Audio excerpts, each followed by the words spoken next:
지난 2020년 12월 간달프가 원정대를 소집하기 시작했습니다. 이번에는 외로운 산을 되찾거나 절대 반지를 파괴하기 위해서가 아니라 존 로널드 로엘 톨킨의 집을 구하기 위해서라고 하는데요. 오늘은 프로젝트 노스무어에 대해 소개해 드리겠습니다.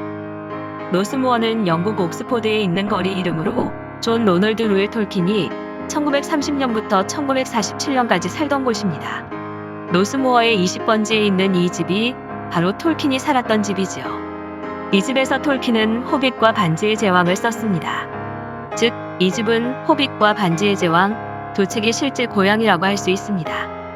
프로젝트 노스무어는 노스무어의 톨킨의 집을 구하기 위한 모금 프로젝트입니다. 톨킨의 집은 2019년 10월부터 약 600만 달러, 하나로 약 70억 원에 상당하는 금액으로 판매를 시작했는데, 이 집을 매입하여 톨킨을 기리는 문학센터를 설립하고 보존하는 것이 프로젝트 노스무어의 목표라고 합니다.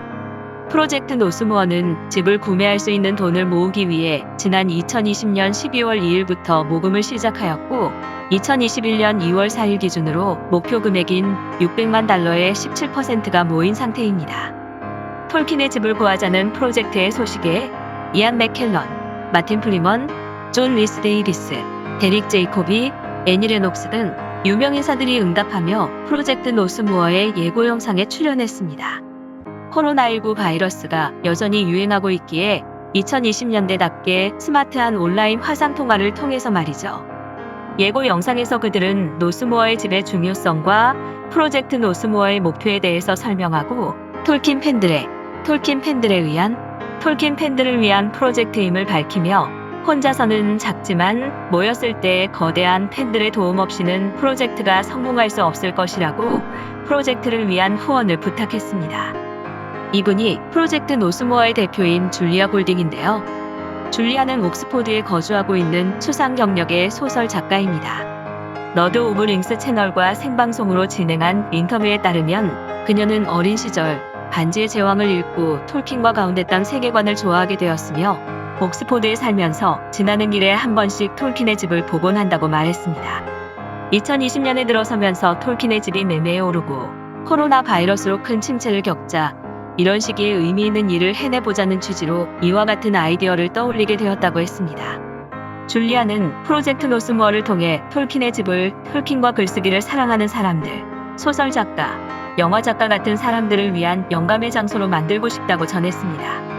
톨킨의 집을 단지 박물관 같은 개념이 아닌 약 일주일 길이의 견학 프로그램을 구성하여 그곳에서 직접 생활하고 산책, 세미나, 글쓰기 활동 등을 하면서 창작의 영감을 얻을 수 있는 장소로 만드는 것을 목표로 하고 있다고 하는데요.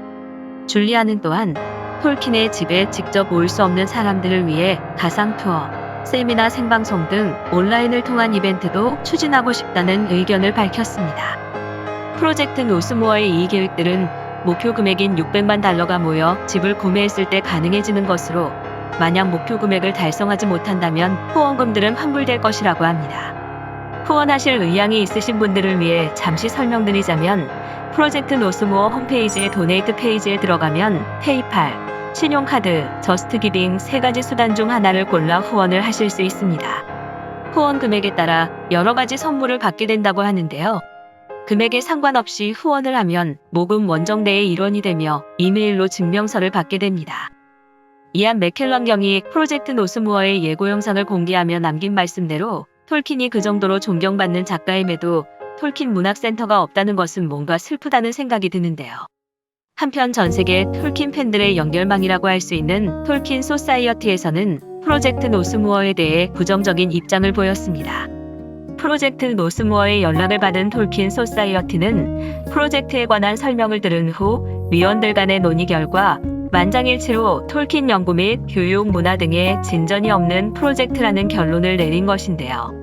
교육 목적이 아닌 창작 보조 목적이라는 점, 운영진 중 딱히 톨킨 관련으로 저명한 사람이 없어 신뢰하기 어렵다는 점, 그리고 그 집은 이미 파란 명판, 블루 플라크가 붙어있는 보호구역에 속한다는 점 등에서 협조하지 않겠다는 의사를 보인 것이었습니다. 톨킨 팬들의 참여로 이뤄내야 하는 프로젝트인 만큼 톨킨 소사이어티의 이러한 입장은 많은 팬들의 발걸음을 돌리게 하기에 프로젝트 노스무어에게 애석한 부분인데요. 줄리아는 이에 대한 해명으로 프로젝트 노스무어는 영리를 추구하지 않는 자선단체이며 톨킨 소사이어티 위원들이 옥스포드에 살고 있지 않아서 이 프로젝트가 지역과 어떤 연관이 있는지 잘 이해하지 못한 것 같다고 언급했습니다. 여러분은 어떻게 생각하시나요? 오늘은 톨킨의 집을 구하기 위한 모금 프로젝트 노스무어에 대해 소개해드렸습니다. 톨킨의 집을 새로운 가치의 장소로 거듭나게 하려는 프로젝트 노스무어의 아이디어는 참 흥미로운데요. 모금 원정대에 들어갈지 말지는 여러분의 선택입니다. 프로젝트는 과연 성공하게 될까요? 실패하게 될까요? 프로젝트 노스무어에서는 난쟁이 이름 챌린지라는 재밌는 챌린지를 시작했습니다. 에레보르 원정대의 13명의 난쟁이들, 즉 드왈린, 발리인, 킬리, 필리, 도리, 노리, 오리, 오인, 글로인, 비푸르, 보푸르, 봄보르, 소린의 이름을 순서대로 외우는 챌린지라고 하네요. 여러분도 한 번씩 도전해보세요. 그럼 구독과 좋아요 부탁드리고 다음 영상에서 뵙겠습니다. 나마리